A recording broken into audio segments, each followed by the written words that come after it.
This is Masechet Yoma Perek, the 8th Perek of Masechet Yoma, Mishnayot Vav and Zayin. This is the third part of these recordings on Masechet Yoma Perek.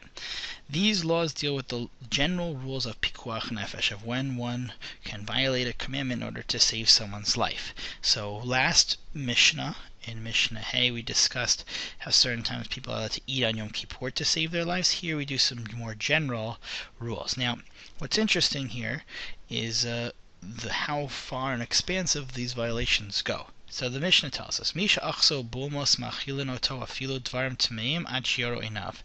So the Mishnah says someone who is afflicted with this disease called bulmos is allowed to eat even dvarim tmeim, even things that are not kosher, even those things that are impure, until his eyes light up. Second case in the Mishnah. Misha nachshcho kelev shoteh in machilin oto mechatzer kaved shelo. Someone who was bitten by a crazy dog, probably a dog with rabies, is not allowed though to eat from its liver, from the dog that bit him, I guess we'll call it the rabid dog's liver. We'll discuss why. But Rav Matya ben Charash, the other Tana in the Mishnah, says you're allowed. V'od amar Rav Matya ben Charash. Rav Matya ben Charash also explained, Chachoshesh begrono. If someone, let's say, has something wrong with his throat or his teeth, and he starts to feel sick, matilin lo sam betoch piv v'Shabbat. You're allowed to give him medicine, sam medicine, on Shabbat. You're allowed to make him the medicine also. Why? Mipnei shu safek nefashot. Because this disease of choshesh begrono, this sickness, is considered safek nefashot, is a risk, is a chance that your life is at risk, and all safek nefashot dochet Shabbat. All safek nefashot will be dochet Shabbat, will push away or allow you to violate the Shabbat. Now, let's just go through each case in the Mishnah a little more in depth. Misha achso bulmus machilin oto dvarim tameim. So what is bulmus? Bulmus is a disease that comes to a person because he's sick. Not sick, sorry. He's hungry. The sickness comes from hunger, and there is a chance of safek nefashot. So because of this safek nefashot, you're allowed to feed the person, even non-kosher, until he gets better. Now, what's interesting, the halacha you learn from this Mishnah is, let's say this person is sick. You don't have to wait to find kosher food. The idea is you should go right away and try to make them better, and even at the expense of eating non-kosher, until he's healthy enough that the risk has gone away. Of course, if you have healthy kosher food and it's just as suitable for the person, you shouldn't violate the rule, the commandment of eating non-kosher. But still, the idea is that it's better to eat non-kosher than it is to die. So that's why if there's any risk towards your life, you should eat the non-kosher. Now, the second part of the Mishnah is a rabid dog bites a person. You're not supposed to give them the liver of the dog, but of Mati allowed. So what is this issue here? So when a rabid dog in the times of the Mishnah would bite someone, the superstition or the custom amongst the people, Hagar Am, was to give them the liver of the dog as a way to heal the person. Now, this was not something the doctors of the time reinforced. Rather, this was a custom amongst people that they thought this was the correct way to heal a person who was bitten by a rabid dog. So the Mishnah tells us, because it's not really a real cure and it's more superstitious and it doesn't work, assumption is it won't work, therefore you're not allowed to eat the non-kosher of rabid dog's liver. Dogs are not kosher at all. But Rav Matya says, listen, if there's a superstition, there must come from somewhere. It must be that this superstition, maybe it's not proven, it's not factual, but at least it works, or else there would never be a superstition. So because there's a chance that this will work, therefore you're allowed to eat the dog's liver. And their debate is about how far do you go, what's the risk of eating non-kosher? How much of a chance does it have to help? So Rav Matya says even for the liver of a dog, and the Tanna Kama says it's too far-fetched that it doesn't even work, therefore we won't let you eat non-kosher. Now, the last part of the Mishnah is a continuation of this concept of how far does one go to how much we allow a person to violate in order to get better. So Rav Matya says Hachoshesh begrono is a sickness that it's like a chashash safek nefashot. It's not a real safek nefashot, but it starts in your throat, and the suspicion is if it starts in your throat and your teeth, there's a risk that maybe it'll spread throughout your entire body, and because it'll spread throughout your entire body, that can really cause a person to get sick. So therefore, you're allowed to take medicine on Shabbat. Now again, here this is not you're eating non-kosher, but you're violating Shabbat. We're grinding up medicines that were done in the time of the Talmud. That grinding up the medicine is one of the Lamatev halachot. That's asur on Shabbat. But because this person has a safek nefashot, you're allowed to violate Shabbat. So what this Mishnah tells us is not only are you allowed to eat non-kosher, you're also allowed to violate Shabbat. Now the Gemara learns this concept from the pasuk Shamartem et chukotai v'et mishpotai v'chol asher yaseh otama adam v'chai bahem. That a person should keep the commandments, Fartem and Mishpotai, V'chukotai, should keep the mitzvot and the commandments, Asher Yaseh Ota Adam, that a person should do, V'chai B'hem, and he should live by these mitzvot. These mitzvot should be a way of life. Now the rabbis, the Talmud, learned from the pasuk V'chai B'hem that it means also V'lo sheyamut b'hem. You should live by the mitzvot, and they shouldn't cause a person to die.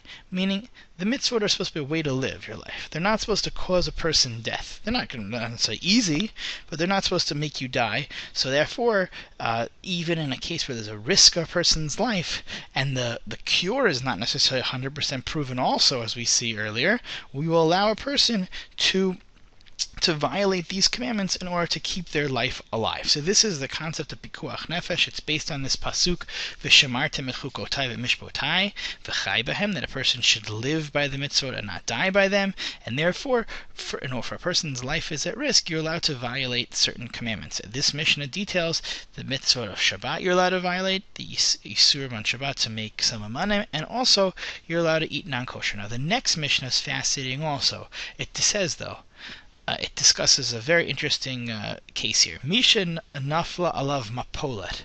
Safek husham, safek enosham. Let's say there's a house falls down. Mapolet is a pile of rubble. A pile of rubble falls. So the house falls, a building falls, and there's a chance that the person is there. But he might not be there. We don't know for sure. A house falls down. You don't know necessarily who's in the house, who's not in the house. Or safek chai, safek mit. Let's say maybe the guy is dead.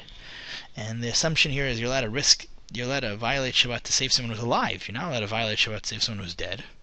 Or Safek Nachri, Safek Yisrael. Let's say the person is not Jewish, and maybe he is Jewish. We don't know who's inside the house or not. Mafkichen alav etagal. Mafkichen alav etagal. You're allowed to take away the pile of rubble. So the Mishnah continues though with an interesting caveat. Matzu chai mafkichen alav. Let's say you find the person alive. You're allowed to keep taking off the rubble. The imeit yanichu. But let's say the person's dead. So then you have to stop and leave the rubble. So this Mishnah requires a lot of explanation. Let's start with the first part. Misha nafla alav mapolet. So the first thing you have to know is that there's an isura d'oraita on Shabbat to build a house or to knock down a house. And now to move rubble on Shabbat is subsumed under the Isur d'oraita of taking apart a house. Now, that's one. The second thing you learn from this Mishnah is that even on a safek, all these cases are safek. There's a doubt, there's a question. Even for a safek nefashot, you're supposed to violate Shabbat.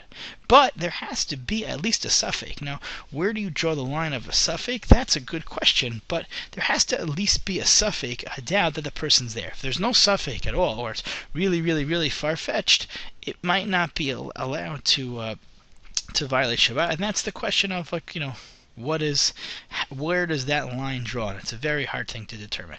The next part is the most difficult, I guess, part in all the Perek to explain.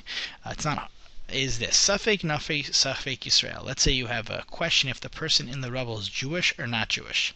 So the Mishnah is clearly saying that if the person is Jewish, you're allowed to violate Shabbat, but if the person is not Jewish, you're not allowed to violate Shabbat. So this is difficult because it seems to be that we don't care if there's a non-Jewish life there if you're allowed to violate Shabbat. And that's very difficult because we know that a lot of times Judaism values the life of all humanity. So why would it be that Safek Nafri you're not allowed to. So there's a very famous opinion of the Menachem Bala Meiri.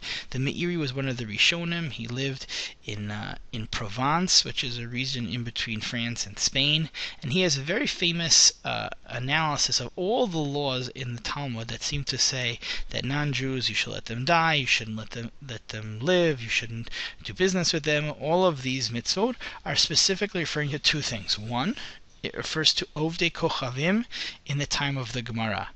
Only those people who were idol worshippers and not regular non-Jewish people. The second thing he says is, that's also very famous, is that these people, these idol worshippers, weren't just regular non-Jewish people. They were people who had terrible behavior. They were immoral, both immoral as Ovdei Kochavim, but also they were corrupt, and they were cruel, and they were mean, and they would not save a Jew if a Jew himself was dying. So therefore, he assumes all of these rules really are referring to these type of people, and they don't keep a social contract, a societal social contract. Therefore, you're not allowed to violate Shabbat with them, because they should die. They're not within the rubric of you having to save them. That's what he explains. The second part of the Mishnah here is also important. It says, Matzo chai mafkichan alav ve'im yanuchu. Let's say you find the person alive. Then you should keep going. But if you find them dead, you should leave them. So the important thing in this Mishnah is that you're allowed to be machal Shabbat for someone who's alive, because pikuach nefesh keeps someone alive. But if someone's dead, you're not allowed to. And the second thing is, the Gemara learns in this that you should keep on digging until you find if the person's alive or dead. And the way they value life or death, how do you determine life or death, is you see if they're breathing. You have to dig until you reach their nose, and if no air comes out of their nose, they're considered dead, which is very important for modern medical ethics. That many people say breathing is considered life and not anything else. Like brain death wouldn't be considered death, but if a person stops breathing, that's how you determine life or death. Okay, that's what the Gemara says. And the second thing that learns out is, let's say you have a building fall, and you've dug and you found 20 dead bodies, but there's a chance that someone's under there who might still be alive. You keep on digging because of the chance that maybe that person's alive. That even though like 20 people have died or 30 people have died, you should keep on going in hope of finding a person who's alive. So these are Mishnayot Vav and Zayin that deal with the laws of Pikuach Nefesh. The last two Mishnayot in the Perek, the fourth part of the chapter, deal specifically with the mitzvot of tshuva, the major theme of the day, tshuva, which is repentance